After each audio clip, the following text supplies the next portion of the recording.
안녕하세요. 요한복음 수요집회 받침이 박대식입니다. 다음 주 수요집회를 안내해 드리겠습니다. 다음 주는 요한복음 34번째 말씀, 병든 자들을 고치심, 그 첫 번째 시간으로 불임절에 38년 된 병자를 고치심이라는 말씀을 장년부 이세훈 형제님으로부터 듣도록 하겠습니다. 벌써부터 파워가 막 느껴지죠, 그죠? 지난주에는 사마리아인들의 구세주라는 말씀을 들었습니다. 예수님과 사마리아 여인이 어떻게 하나가 되었는가? 예수님은 사마리아 여자를 아버지에게로 끌고 갔기 때문에 하나가 되었습니다. 유대인과 이방인이 어떻게 하나가 되는가? 기독교인과 불교인이 어떻게 하나가 되는가? 아버지께로 가면 됩니다. 아버지께로 가는 것 이외에는 방법이 없습니다. 왜냐하면 아버지는 근본이시기 때문입니다. 근본으로 가면 모두가 하나입니다. 하나님이 아니라 아버지죠, 아버지. 이방인들이 말하는 신, 하나님, 데오스가 아니라 우리 주 예수 그리스도의 아버지 하나님입니다.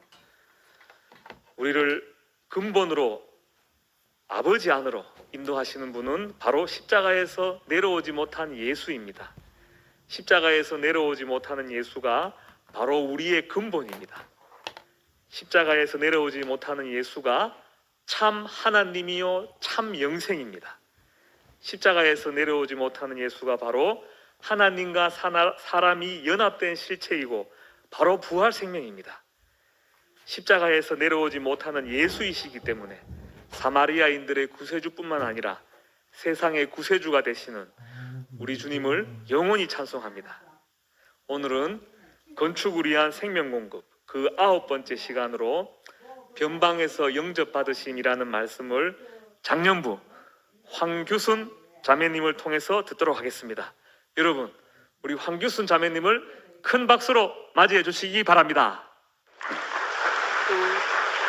안녕하세요. 대구교회 황규순 자매입니다. 연합 8순에 속해 있습니다. 오늘은 건축을 위한 생명 공급 9번째 변방에서 영접 받으심에 대해서 말씀드리겠습니다. 요한복음 4장 43절에서 54절까지 읽겠습니다. 이틀이 지남에 예수께서 거기를 떠나 갈릴리로 가시며 친히 증거하시기를 선지자가 고향에서는 높임을 받지 못한다 하시고 갈릴리에 이르심에 갈릴리인들이 그를 영접하니 이는 자기들도 명절에 갔다가 예수께서 명절 중 예루살렘에서 하신 모든 일을 보았음이더라. 예수께서 다시 갈릴리 가나에 이르시니 전에 물로 포도주를 만드신 곳이라. 왕의 신하가 있어 그 아들이 가버나움에서 병들었더니 그가 예수께서 유대로부터 갈릴리에 오심을 듣고 가서 청하되 내려오셔서 내 아들의 병을 고쳐주소서 하니 저가 거의 죽게 되었습니다. 예수께서 가라사대 너희는 표적과 기사를 보지 못하면 도무지 믿지 아니하리라. 신하가 가로되 주여 내 아이가 죽기 전에 내려오셔서 예수께서 가라사대 가라 내 아들이 살았다 하신대 그 사람이 예수의 하신 말씀을 믿고 가더니 내려가는 길에서 그 종들이 오다가 만나서 아이가 살았다 하거늘 그 낫기 시작한 때를 물은즉 어제 제7시에 열기가 떨어졌나이다 하는지라. 아비가 예수께서 내 아들이 살았다 말씀하신 그때인 줄 알고 자기와 그 온 집안이 다 믿으니라. 이것은 예수께서 유대에서 갈릴리로 오신 후 행하신 두 번째 표적이니라. 아멘. 예수님이 이제 성지인 예루살렘에서는 거부당했지만 변방에서는 영접받았다 하는 말씀입니다. 먼저 사마리아 사람들이 영접했다는 이야기가 나옵니다. 사마리아 여자가 그 예수님에게 예수님에 대해서 나의 행한 모든 일을 말한 사람의 아보라. 이 말을 이제 동네에 전했더니 이 말을 듣고 사마리아인들이 예수님을 만나보겠다 했고 그러고 나서 그는 참으로 세상의 구주시다라고 했어요. 그 여자는 여기에 이제 나의 행한 모든 일을 말한 사람이란 말은 이 여자가 행한 모든 역사적 사실을 다 말했다는 뜻이 아니고 그 나의 행한 모든 일을 대답해 주신 일을 만났다는 말입니다. 예수님은 무슨 말을 듣고 무슨 대답을 하시는가 하는 것입니다. 이 여자가 한 말을 요약하면은 나는 남편이 없어서 이렇게 목말랐고 예배할 곳을 못 찾아서 이렇게 방황했습니다. 이런 말이었습니다. 예수님은 이 여자를 남편이라고 이끌어간 것이 아니라 아버지께로 인도했어요. 그런데 이 아버지 앞에 가니까 이 여자의 문제가 다 해결됐다는 것입니다. 그 하나님께로 인도하니까. 그래서 이제 예수님은 사마리아에서 만족할 만한 수확을 거뒀다는 거죠. 나도 이 말씀을 보면서 목사님을 처음 만날 때가 생각났습니다. 그때 내가 기독교에서 이제 교회를 다니고 열심히는 아니지만 교회를 다니고 있었는데 그 교회에 가도 너무나 냉랭하고 정이 안 가더라고요. 그리고 같은 하나님, 같은 예수님을 믿는데 왜 이렇게 분열이 되고 싸움이 심한가? 그렇다고 인간의 문제는 하나도 해결되지 않고 왜 이렇게 갈수록 문제가 많아지고 더 꼬이는가? 이런 다른 여러 가지 문제도 있었지만 여러 가지 이런 의문들이 있었어요. 근데 그 목사님 만나고 나서 목사님 말씀을 듣고 나자마자 이 여자처럼 이 인생의 그 해답을 듣고 이 목마름이 없어지고 내가 목사님 말씀 듣고 안식하게 되었어요. 그러니까 그때까지 내가 아는 하나님도 아니었고 내가 아는 예수님도 아니었고 또 목사를 보니까 내가 아는 사람이 아니었어요. 그러니까 내가 알던 세계하고는 전혀 다른 세계를 만난 거죠. 그리고 목사님은 가장 좋았던 것은 처음 만날 때 빛 가운데서 목사님이 보였어요. 목사님이 어떤 분인가? 그 선악으로 나를 판단하지 않는 분, 옳고 그른 거로 나를 판단하지 않는 분, 그 하나님이 창조하신 그 사람 그대로 그 진실한 분, 그것이 너무 좋았고 나를 살렸어요. 그래서 그때부터 목사님을 따라오게 된 거죠. 그 예수님은 그러고 나서 이제 사마리아에서 이틀을 유하신 후에 갈리로 가는 길이었어요. 사마리아는 유대에서 갈리로 가는 중간에 있는 동네이고 갈릴리는 예루살렘에서 가장 멀리 있는 북쪽의 변방이어서 그것이 유대 나라에 속하는지 안 속하는지도 모를 정도로 그런 변방이었다고 합니다. 갈릴리는 그러니까 성전도 없고 제사장도 없고 신성한 것들은 하나도 없는 그런 가련한 곳이었다는 것입니다. 이것은 그러니까 신분상으로도 경제적으로도 종교적으로 다 버려진 것이었죠. 예수님은 베들레헴에서 출생해서 자라기는 갈릴리에서 자라나셨습니다.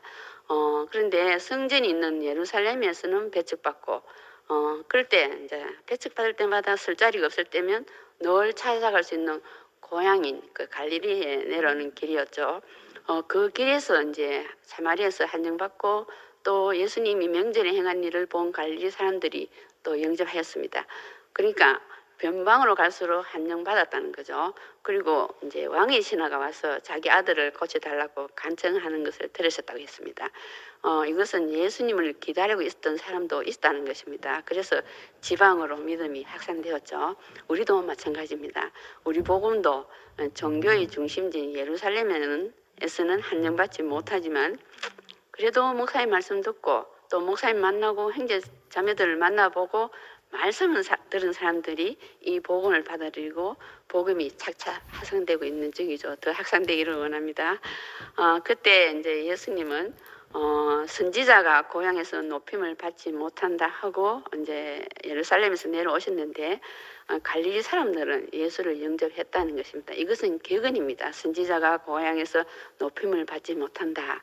이것은 격언인데 아무리 훌륭한 사람이라도 고향에 내려오면 다 아는 처지니까 별로 알아주지 않는다는 뜻이죠. 그런데 예수님은 이 격언을 예루살렘과 자신의 관계에서 말씀하신 것입니다. 사실 예수님의 육신적인 고향은 갈릴리니까 언론 보면 갈릴리에서 영접하지 않는다 이렇게 보일 수 있는데 그것이 아니라는 것입니다. 선지자는 하나님의 사람이고 그의 보냄심을 받은 사람이니까 당연히 하나님의 집 성전이 있는 곳이 성전이 있는 예루살렘이 자기 고향이죠. 그러니까 예수님이 말씀하신 고향은 예루살렘을 두고 하신 말씀입니다. 그래서 그 예루살렘은 영적 고향이라고 할 수 있죠. 지금도 전 세계 기독교인들이 다 예루살렘을 영적 고향으로 생각하고 있습니다. 그러나 거기서는 선지자가 영접받은 적이 없다는 것입니다. 마태복음 23장을 보면 하나님이 보낸 사람마다 때리고 마지막에는 죽였다고 이렇게 나와 있습니다. 이런 비유를 든 것을 보면 예루살렘에서 한영받은 선지자가 없었다는 것입니다. 이것은 참 역설적인 이야기죠. 예루살렘은 성전이 있고 제사장도 있고 세계관과 율법사가 있고 그러니까 종교적인 모든 것이 갖춰져 있는 곳입니다. 영적 분위기가 얼마나 충만하며 신성한 판이 다 준비된 것처럼 보이는 것이죠. 그러니까 하나님 말씀을 얼마나 잘 받아들이겠어요. 평생 하나님 말씀 듣고 보고 가르치고 이런 사람들이니까 그렇겠죠. 그런데 이상하게도 그것은 하나님의 보냄을 받은 사람을 발붙일 곳이 없다는 것입니다. 그 사람들이 종교적으로 신성 불가침의 영역을 만들어 놓고 기득권을 주가장하고 그것을 관리하고 있기 때문이죠. 근데 이것을 보면 참 종교가 커질수록 이상하게 하나님이 있을 자리는 작아진다는 것입니다. 종교가 위대해지면 하나님은 왜소해집니다. 껍데기는 커지고 알맹이는 작아집니다. 사람들은 그 종교의 위대함, 큰 것, 그것만 보지 하나님은 보지 않는다는 것입니다. 사람들은 지금 기독교의 보기에 보이는 세력, 모양 이런 것만 본다는 것입니다. 그것은 하나님과는 전혀 상관이 없고 관계가 없는 거죠. 이것이 문화되어 가지고 기독교 문화가 커지게 되면 기독교 문화만 있으면 되니까 예수는 없어도 상관이 없다는 것입니다. 그러니까 유대교의 성지 예루살렘은 예수님이 꼭 있어야 할 자리인데 설 자리가 없었습니다. 심지어 성 안에서는 한 몸 죽을 자리마저도 없어가지고 결국 그들에게 성문 밖으로 내쳐져서 갈보리 산으로 가게 된 것이죠. 히브리서는 거의 능력을 짊어지고 영문 밖으로 나가자 이런 말이 나옵니다. 영문 안에서는 예수님을 배척하는 곳이고 시치 하나도 받아주는 곳이 아니니까 우리가 그를 따라가려면 우리도 그 부끄러움을 짊어지고 영문 밖으로 나가자 이렇게 말하고 있습니다. 종교는 약할 때는 다 어린 양이 됩니다. 그런데 커지면 호랑이치 되는 거죠. 어릴 때 하고 클 때 하고 완전 딴판입니다. 사자 새끼도 어릴 때는 귀엽고 키울 수 있는데 크면 사자의 본성이 드러납니다. 기독교도 어려서 약할 때는 어린 양인데 커서 국교가 되면 완전한 이리가 돼가지고 자기들이 하나님을 대신한 재판을 해가지고 하나님의 이름으로 예수의 이름으로 잔인하게 사람을 죽이고 아직도 반성이 없다는 것입니다. 이런 환경에서 예수님은 중심부에서는 영접을 안 했는데 갈릴리 변방에서는 영접을 받으셨다고 했습니다. 변방의 시골은 좀 인간지고 좀 사람다운 데가 있죠. 그런데 점점점 도시화되면 사람들이 점점점 뺀질뺀질해진다는 것입니다. 목사님 너무나 재밌게 표현해놨어요. 마찬가지로 종교도 그렇습니다. 종교인들도 뺀질뺀질거리는 정도가 정말 심합니다. 그 예루살렘 사람들 종교인들을 보고 해치는 무덤과 같다고 이렇게 했는데 멀리서 볼 때는 그럴듯한데 가까이 갈수록 뭔가 깨름직하고 알수록 역겹고 보기 싫어집니다. 사람 냄새가 전혀 안 나요. 마치 문둥병 환자를 보는 것 같습니다. 생명의 말씀을 들어도 자기식으로 해석하고 알아듣지도 못하고 구렁이 담 넘어가듯이 넘어가고 본질을 피해가는 것을 볼 수 있습니다.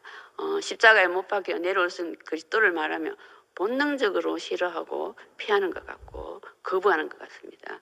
교묘한 말로 사람을 미워하고 믿을 수 없는 사람들이죠.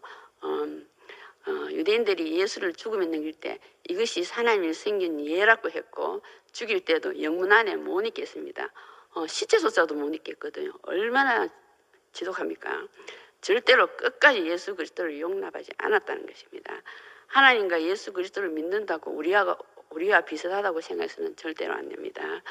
예루살렘 사람들은 정말 무서운 사람들입니다. 그러니까 그들은 절대적으로 십자가에 내려오지 못한 예수, 이 복음이 필요한 사람들인데 필요한 사람들이라고 생각합니다. 이 사람들이 이 복음을 받아들이면 온 인류가 다 해볼 것이라고 생각합니다. 그리고 그런데 이제 나사렛 갈릴리 사람들이라는 개념 속에서는 그 시골 사람들, 소박한 사람들, 인간적인 사람들, 학농에 같이 산 사람들, 비종교적인 그런 개념이 들어있죠. 마치 우리 교회 형제자매들, 우리 교회라는 하는 사회, 를 두고 한 말인 것입니다. 우리는 오랫동안 같이 한 동네에서 같이 산 사람들이고 너무나 소박하고 인간적인 사람들이고 갈수록 더 가까워지고 지금은 완전히 가족 같아요. 우리가 술 모임을 하는데 마지막에는 이번에 헤어지는데 너무 섭섭해하고 그렇더라고요. 나사렛 사람 예수, 나사렛 목수의 아들 이렇게 이제 성경에 표현할 때는 종교적인 껍데기를 제하고 하는 말입니다. 예수님은 그런 곳에서 영접을 받은 것입니다. 진짜 고향인 예루살렘에서는 거부하고 갈릴리에서는 영접했다는 것입니다. 예수님은 그때 이제 예루살렘에 축제가 있어서 올라갔던 것으로 생각이 듭니다. 그런데 거기서 갈릴리 사람들도 예수께서 행한 일을 보고 받고 또 예루살렘 사람들도 봤을 것입니다. 양쪽이 다 봤죠. 그런데 갈릴리 사람들은 그것을 보고 믿었고 예루살렘 사람들, 그 신성한 노선에 있다고 하는 사람들, 종교 지도자들 이런 사람들은 예수님을 보고 무시하고 분노하고 핍박했다는 것입니다. 그러니까 똑같은 일을 보고 똑같은 사람을 변방에서는 저 사람은 참 좋은 사람이다 이렇게 영접하고 도성에서는 거부했다는 것입니다. 예루살렘에서는 사람은 그러니까 이걸 보면은 사람의 생각과 사상이 다르고 입장과 판이 다르면 너무너무 어렵게 된다는 것입니다. 어렵다는 것입니다. 그러므로 우리는 입장과 사상이라는 것이 없어야 된다는 것입니다. 그런 것이 있으면 어느 쪽으로든 기울여서 보게 된다는 것입니다. 종교 지도자들은 기득권이 있어가지고 기득권의 손상을 보지 않으려고 합니다. 예수라는 새로운 인물이 나와가지고 만일 유대 종교를 지도하게 된다면 자기들은 쓸 자리가 없을 것이니까 그것을 방어하려고 생각하는 것이다. 그래서 예수를 거부했습니다. 우리도 마찬가지입니다. 우리도 똑같은 상황이 있습니다. 그런데 변방 사람들은 아무것도 없기 때문에 새 것을 받아들일 수 있습니다. 그러므로 우리도 아무것도 없으면 빈 그릇이면 무엇이든지 새 것을 담을 수가 있다는 것입니다. 그러나 이미 병 안에 뭐가 들어가시면 아무리 좋은 것이라도 들어갈 수가 없죠. 그러니까 새 포도주는 새 부대에 넣어야 된다 이런 말이 나왔습니다. 복음 전파의 어려움도 바로 여기 있습니다. 그 사람이 뭔가 속에 가득 들어있다, 가득 가지고 있다. 그래서 그 사람 속에 우리가 새 것을 집어넣으려고 하면은 많이 가지고 있는 사람일수록 어렵다는 것입니다. 또 혹시 들어가도 개어낸다는 게 받아들일 공간이 없어가지고 들어가도 나와버린다는 것입니다. 그러니까 복음 전파도 배고픈 사람, 가난한 곳에 전파된다는 것입니다. 아담은 선악과를 먹자마자 그 하나님의 말씀을 받아들일 수 없었습니다. 그 선악을 아는 지식이 이미 먼저 있으니까 그리고 기득권을 가지고 있다는 거죠. 아무리 하나님 말씀을 하셔도 선악을 아는 지식으로 듣는다는 것입니다. 항상 무슨 말을 해도 오르나거냐 다른 내용을 들을 수 없다는 것입니다. 이것을 어디서 선악을 아는 지식을 어디서 가장 잘 알 수가 있는가? 교회 건축을 해보면은 선악을 알게 하는 지식이 가장 심각하다는 것을 알 수 있어요. 이건 목사님 말씀. 우리는 목사님 말씀하시니까 알 수 있고 또 우리 실제적으로 교회생활을 해보니까 이 말씀이 정말 맞다는 것을 증명하고 있습니다. 교회 건축의 가장 큰 장애물은 선악을 아는 지식입니다. 이것은 현실적으로 교회 건축을 할 때 드러난다는 것입니다. 우리도 오랜 세월 동안 이것을 경험해 왔습니다. 선악 아는 지식이 들어오면 무엇이든 갈라져 버립니다. 단절은 바로 죽음을 말하죠. 교회 안에서 누가 정이다, 불이다 이렇게 말해보면 완전히 갈라지는 것입니다. 거기에는 형님 동생도 없고 부자간도 소용이 없습니다. 그렇게 된다면 하나님하고도 소용이 없는 것입니다. 그래서 네가 이것을 먹으면 정령 죽으리라는 이 말이 나오게 된 것이면 그냥 나온 것이 아니죠. 세상에서는 선악을 아는 지식이 가장 고상한 것인데 왜 이것을 먹으면 죽는가 알 수가 없습니다. 왜냐하면 교회가 안 세워지니까 그렇죠. 우리가 하나 되려는 것이 없으면 그것이 무엇인지 모른다는 것입니다. 똑똑해지는 데는 선악을 알게 하는 지식이 필요한데 둘이 하나가 되려고 하면은 이것이 방해가 된다는 것입니다. 이것은 뿌리 깊은 나무입니다. 어디서부터 시작됐는가? 에덴 동산에서부터 이것이 시작됐으니까 얼마나 그 뿌리가 깊겠습니까? 이것이 정말 어렵다는 것입니다.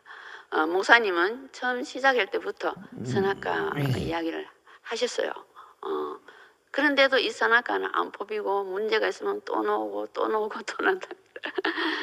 그러니까 잡초는 보면은 잡초가 얼마나 질기냐 하면은 그 제초제는 막 뿌리다 하면은 뭐 거의 대부분 식물은 다 죽어요. 그런데 이 잡초는 제초제를 뿌려도 또 나오고 또 나오고 선악과하고 똑같습니다. 너무나 뿌리가 깊습니다. 그래서 이제 요한계시록에서 7교회를 처음 말할 때 첫 번째 교회에 주어진 약속이 이기는 자에게는 내가 하나님 낙원에 있는 생명나무의 가위를 주어서 먹게 하겠다는 것입니다. 생명가가 없으면 교회 건축 시작 자체가 불가능한 것이죠. 다시 말하면은 선악과를 가지고서는 교회 건축 시작 자체가 불가능한 것입니다. 옛날에 재미있는 이야기 있어요. 한 몇십 년 전에 그 당시 우리나라가 전 세계 교통사고 1위 국가였어요. 1등 제1위. 근데 우리나라 중에서도 제일 교통사고가 심한 곳이 대구였습니다. 그러면 대구는 전 세계 교통사고 1위죠.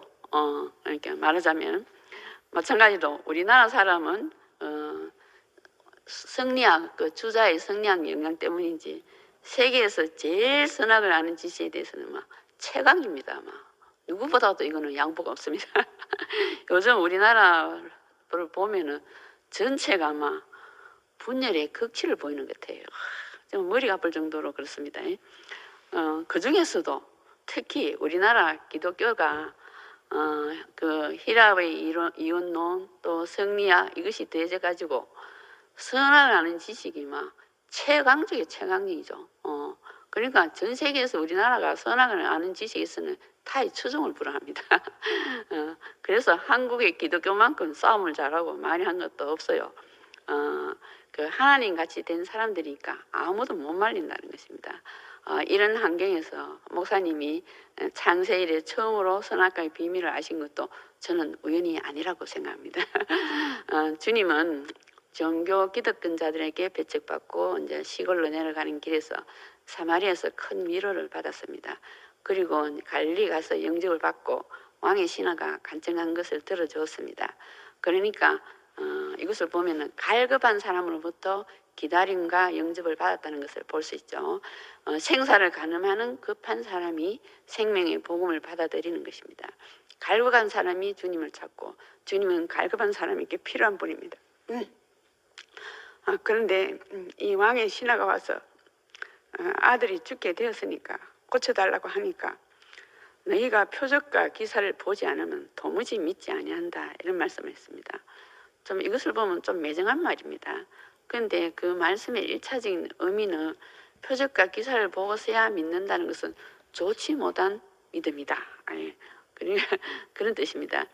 이것은 얼핏 들으면 표적과 기사를 보고 믿는다고 하면 잘못된 것이라는 말인데 여기서 한 말은 그 뜻으로 한 말이 아니고 사랑의 도전이었다는 것입니다. 이 말을 들은 왕의 신하가 주여 내 아이가 죽기 전에 내려오셨어 했습니다. 이것을 보면은 왕의 신하는 아주 다급한 상황이라는 것을 알 수 있습니다. 자기 아들이 어떠하든 살아야 되니까 언제 판단이고 예수님은 무슨 말인지 판단이고 비판해 볼 시간이 없어요. 그러니까 무조건 하고 먼저 자기 아들을 갖다가 부탁하는 거죠. 그러니까 예수께서 그 말을 듣고 내 아들이 살았다 하고 이렇게 말했습니다. 이 말을 믿고 내려갔더니 아이가 살았다는 것입니다. 그러니까 믿음과 표적과 기사에 의존하는 것은 잘못된 것이고 그 하나님의 계시를 정당하는 것은 그것으로 하나님의 계시를 정당하는 것은 더욱 좋지 못한 것이라는 것입니다. 가장 좋은 믿음은 보지 않고도 믿는 것이라는 것이 이 신하처럼 무조건 하고 너무나 갈급하니까 보지 않고도 알겠습니다. 가장 중요한 것은 표적으로 예수님이 하나님의 아들이라는 것을 정당화할 수 없다는 것입니다. 기적을 일으키면 하나님 아들이다. 이 기독교가 제일 빨리 믿는 그 하나님 아들을 갖다 믿는 데는 이게 제일 빨랐어요. 근데 그것이 틀릴 수도 있다는 거. 다른 데도 표적과 이사를 일으킨 데 좀 많아요. 그러니까 표적과 기사를 일으키는 것이 하나님의 아들이면 하나님의 아들수록 합니다. 그러니까 표적과 이사로 하나님의 아들이라는 것을 정당화할 수 없다는 것입니다. 또 왕의 신화를 보면은 가난하고 갈급한 사람은 책망까지도 하나님의 말로 받아들인다는 것입니다. 그 왕의 신하는 30km의 길을 걸어가지고 자기가 살던 곳에서 이제 예수를 만나러 왔는데 가버나움에서 갈릴리까지 왔다고 했습니다. 그러니까 이 사람의 마음을 예수님이 얼마나 잘 알겠습니까? 그러니까 책망과 징계는 아무에게나 하는 것은 아니라는 것입니다. 관계가 있으니까 잘못했다고 하는 거죠. 그러니까 책망과 징계를 들으면 이것이 내게 사랑의 도전으로 들어야 한다는 것입니다. 들려야 한다는 것입니다. 부모가 자식을 사랑하니까 징계도 하고 책망도 하는 것이지 남의 자식을 징계하지 않는다는 것입니다. 목사님 어떻게 이렇게 사람의 마음을 깊이 하시고 이렇게 살려내는지 모르겠습니다. 성경 하나하나가 목사님에 의해서 이렇게 살아있는 그 말씀으로 이렇게 살아낸 게 너무나 신기합니다. 하나님은 때때로 보다 적극적인 우리의 믿음과 사랑을 위해서 책망과 징계를 도전한다는 것입니다. 그러니까 우리가 사람들의 말을 어떻게 받아들이냐에 따라서 복이 될 수도 있고 화가 될 수도 있다는 것입니다. 그 형제가 내게 한 말이 나쁘게 들린다고 하더라도 그것을 사랑으로 받아들인다면 복이 된다는 것입니다. 그런데 사랑으로 받아들이지 못하면 좋게 한 말도 나쁘게 받아들이게 되고 그러면 화가 된다는 것입니다. 우리도 교회 생활을 하면서 사랑의 도전을 받는 경험을 더러더러 합니다. 나도 그런 경험을 해본 적이 있는데 거기서 서로의 마음을 알아가고 관계가 더 온전하게 형성되는 걸 경험합니다. 더 감사하고 더 한가족으로 발견되고 우리는 끊을 수 없는 사람이구나. 그것이 곧 사랑이구나. 이것을 확인하는 기회가 되기도 하는 겁니다. 그러니까 형제를 알아가고 관계가 더 깊어진다는 것입니다. 그래서 이 사랑을 도전을 받는 것도 참 복이라고 생각합니다. 가난하고 갈급한 곳에 그 하나님의 긍휼과 사랑의 능력이 나타났습니다. 그러니까 복음은 이런 곳에 머물고 여기서부터 전파된다는 것입니다. 하나님이 꼭 필요한 사람, 하나님의 긍휼과 사랑이 꼭 필요한 사람에게만 긍휼과 사랑이 가기 때문에 하나님의 긍휼과 사랑은 공평하다는 것입니다. 우리가 복음을 전파해 보면 이 사람이 참 마음이 가난하구나. 이 사람 마음속에 뭔가 가득 찼구나. 이것을 금방 알 수가 있습니다. 가난한 사람, 뭔가 가득 찬 사람, 그것을 우리는 알 수 있죠. 선악과로 가득 찼는지, 돈으로 가득 찼는지, 욕심으로 가득 찼는지, 자존심으로 가득 찼는지 금방 알 수가 있습니다. 주님은 가난한 사람을 기다리고 있습니다. 심령이 가난한 사람은 복이 있다. 천국이 제 것이요. 이것은 영원한 진리입니다. 배부른 맛이 없고 배고픈 맛있습니다. 사람마다 다 환경이고 다르고 생각이 다 다릅니다. 어떤 이유에서든지 가난하면 다 복이 온다는 것입니다. 그럼 어떻게 하면 그 사람이 가난하게 되느냐 하는 것이 문제인데 주님이 우리를 가난하게 한다는 것이 이건 저 경험입니다. 주님을 만나면 단번에 가난해집니다. 나는 전에는 주님이 아니면 절대로 안 된다는 생각을 한 적이 있습니다. 그저 내 삶이 고달플 때 의지하는 수준이고 절대적으로 안 된다 이 생각을 해본 적이 없었어요. 그런데 그 하나님 표현한 풍성한 인격 그 목사님을 만났어요. 만났는데 그 목사님 앞에 나는 너무나 가난하고 그냥 흙이었습니다. 나는 아무것도 없고 아무것도 아니고 아무것도 할 수 없는 사람. 지극히 가난한 사람이었습니다. 주님 아니면 살 수 없는 사람이었어요. 너무나 메마르고 그냥 티끌 같은 존재였습니다. 생명의 공급을 받지 않으면 하루도 못 사는 사람임을 알게 되었고 그 인격이 너무 사무되었습니다. 마치 이제 해바라기가 해를 보듯이 저는 모사님을 그렇게 따랐습니다.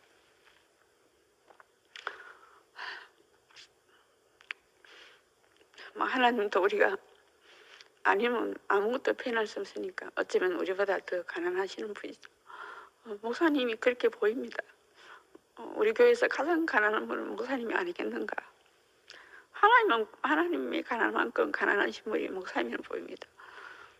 나 같은 사람은 또 필요하고 절대적으로 필요하다 하시니까 그 가난한 마음이 나를 살립니다.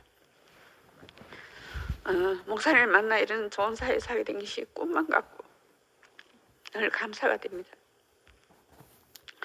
우리 교회는 절대로 갈라파고스가 아니고 새 예루살렘 성의 진주문처럼 누구에게나 항상 열려 있습니다. 온 우주에, 온 세계에, 온 인류에 다 열려 있습니다. 어떤 사람도 거부하지 않습니다. 그 사람들이 거부해서 그렇지 우리가 거부한 적은 없습니다. 교회 와서도 왜 가는가? 교회 안에 세상을 보기 때문이죠. 그리스도를 보면 절대로 갈 수가 없습니다. 목사님이 열린 문이고 우리 또한 열린 문들입니다. 교회는 항상 새로 들어오는 형제자매들도 있고 자기 안에 세상이 처리되는 가정적인 있는 형제자매들도 있기 때문에 나 역시 처리되고 있습니다. 그것으로 인해 세상에 어떠함도 섞여 있을 수도 있고 선악과로 인한 판단이나 벽이 있을 수 있습니다.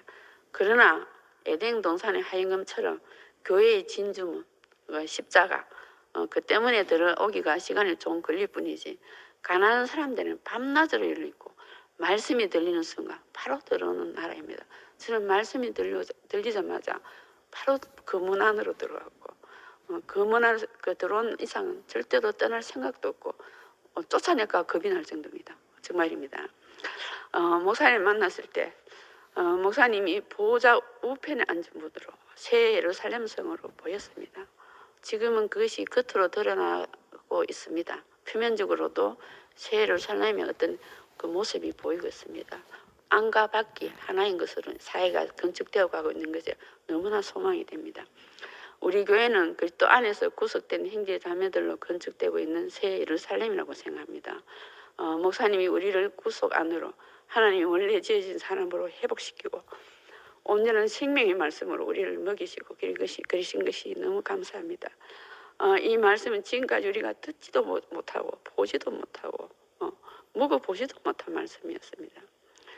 선악과의 비밀을 푸시고 우리를 죽고 다시 산 생명의 말씀으로 양육하시고 하나님이 표현하고 대신하는 하나님 목적을 이룬 사람으로 살게 하신 것이 너무 감사합니다. 목사님 말씀이 기존 기독교의 말과 너무 달라 알아듣기 힘들고 거리가 느껴지고 이질감이 있다는 사람들도 있는데 그것은 세계가 다르고 사람이 다르기 때문입니다. 이 말씀을 분명하게 안다면 정말로 전하지 않고는 못 견디겠습니다. 저도 학교에서 열심히 전했는데 지천이 자매 한 사람밖에 안 와서 이게 참 안타깝지만 그래도 내가 전한 그 많은 책자들과 그 양분이나 있으니까 언젠가 그 사람들이 우리 교회에게 돌아오기를 소망합니다. 그 예수님도 유대교와 말이 다르다고 죽임을 당했었습니다. 그러니까 말이 다르다고 해서 절대로 두려워하지 마시기 바랍니다. 그때까지 한 번도 어떤 사람도 하나님을 아버지로 부르지 않았는데 예수님을 사람을 살리기 위해서 하나님을 아버지로 부르셨습니다. 사마리아 여자를 살리기 위해서 아버지께로 인도할 때 하나님을 아버지로 불렀습니다. 그건 자기 목숨을 건 거죠. 이것이 이제 유대인에게 예수를 죽일 구실을 준 것입니다. 우리는 그리스도와 하나님의 마음을 완전하게 할 수 있는 생명의 말씀을 듣고 살았고 우리 자신 안에서 이 말씀이 얼마나 실제가 되고 온전한 삶을 살게 하는지 우리 삶에서 확증되었습니다. 그래서 이런 너무나 말로 다 할 수 없는 좋은 사회가 이루어진 거죠. 이 나라가 더 확장되기를 원합니다. 그 어떤 말씀이 육식에 대한 말씀이 없었어요. 지금까지 그렇습니다. 저한테는 말씀이 육신된 인격이 말씀이 육신이 되는 말씀이 없었다는 것입니다. 근데 목사님 만나고 나서 목사님 말씀이 들리고 그 말씀이 내 안에 말씀이 육신이 되는 것을 경험하고 있습니다. 더 온전하게 육신이 되기를 원합니다. 사람의 위치, 인격, 구속, 십자가에서 내려오지 못한 것이 또 얼마나 사람을 온전하게 표현하고 정의하는지 모르는데 이 말씀들이 이렇게 온전한 복음에 쓰인 말씀들을 더 온전하게 살려내기 원합니다. 특별히 감사한 것은 2000년 동안 같이 했던 복음의 핵심, 복음에 쓰인 그 십자가에서 내려오지 못하는 예수 그리스도 그분을 온전하게 추수해가지고 우리에게 공급하신 것을 너무 감사드립니다. 한 번도 이 완전한 열매를 추수한 적이 없었죠. 저는 처음 병상에서 이 말씀을 들을 때 기독교 역사와 내 인생이 완전히 다 정리되는 것 같았고 새로운 인류의 출발이 시작되는 것 그것이 너무 기뻤고 감동적이었습니다. 온 인류가 완전한 구원을 받고 연합할 수 있는 길이 열린 것이 너무 큰 은혜이고 축복입니다. 우리는 지금 복음의 완성판인 십자가에서 내려오지 못한 예수, 이 새로운 복음의 씨를 받고 새로운 시대가 시작되어 새로운 시대에 살고 있습니다. 하나님 형상과 모양으로 사람을 지으시고 그런데 구체적으로 그런 형상이 없으면 모릅니다. 우리는. 그런데 목사님이 이 사람이 누군지 완전하게 자기 자신으로 밝혀내시고 그 사람을 우리한테 먹이셨습니다. 보이시고 그 목사님 자신이 실제적으로 흙으로 지어진 하나님의 형상으로 온전하게 사시고 우리 또한 이 한 사람을 살게 하신 것이 너무 감사합니다. 이스라엘을 지키시는 하나님은 졸지도 주무시지도 않으신다는 것처럼 목사님 끊임없이 하나님을 추구하고 그리스도를 특별히 십자가에 내려오지 못하신 그리스도 끝까지 추구해서 이렇게 완전한 씨, 영원한 인격을 추수하여 경작하고 생산하시고 사회를 이루었습니다. 우리는 인류의 마지막 소망, 마지막 복음, 십자가에서 내려오지 못하는 예수를 말하는 것만으로 행복합니다. 그 목사님은 완전하게 이 복음을 표현한 사람이 없다고 너무너무 안타까워하시는데 우리도 역시 온전하게 표현하기를 원하고 안타깝습니다. 그렇지만 이 십자가에 내려오지 못한 그리스도를 말한 것마도 내 자신이 사는 것 같고 그것을 표현한 것만으로도 너무나 복이 되고 다른 사람이 앵무새같이 말한다 하더라도 이 말씀이 하면 할수록 더 좋으니까 심장이 뛰고 이 복음이 온 인류에게 온 세계에 폐만해지기를 원하는 그것만밖에 없습니다. 그래서 목사님이 그래도 이렇게나마 부족하나마 이렇게 살려낸 게 얼마나 좋겠습니까? 당인지 모릅니다. 계속 경쟁해나면 어느 날 목사님처럼 완전하게 성숙하게 표현될 것입니다. 너무 염려 마세요. 그러니까 우리는 이 시를 경자하여 생육하고 번성하여 온 땅에 퍼뜨기를 원합니다. 감사합니다. 기도하겠습니다. 목사님 기도로 대신하겠습니다. 감사하신 아버지 하나님, 우리에게 찾아오셔서 우리가 늘 거부하고 벼쳐가던 사람들인데 주님이 우리를 어떻게 가난하게 하셔서 주의 말씀을 듣게 하시는지, 어떻게 우리로 하여금 주님을 사모하게 하시는지, 어떻게 우리로 하여금 주님이 없으면 안 되도록 하시는지 주여 그 은혜를 감사합니다. 주님 우리를 무슨 이유로든지 어떻게 해서든지 주님이 없으면 안 될 사람으로 가난하게 해주시기 원하고 물이 없으면 안 될 사람으로 목마른 사람으로 되게 해주시기를 원합니다. 주 예수님 이름으로 기도합니다. 아멘.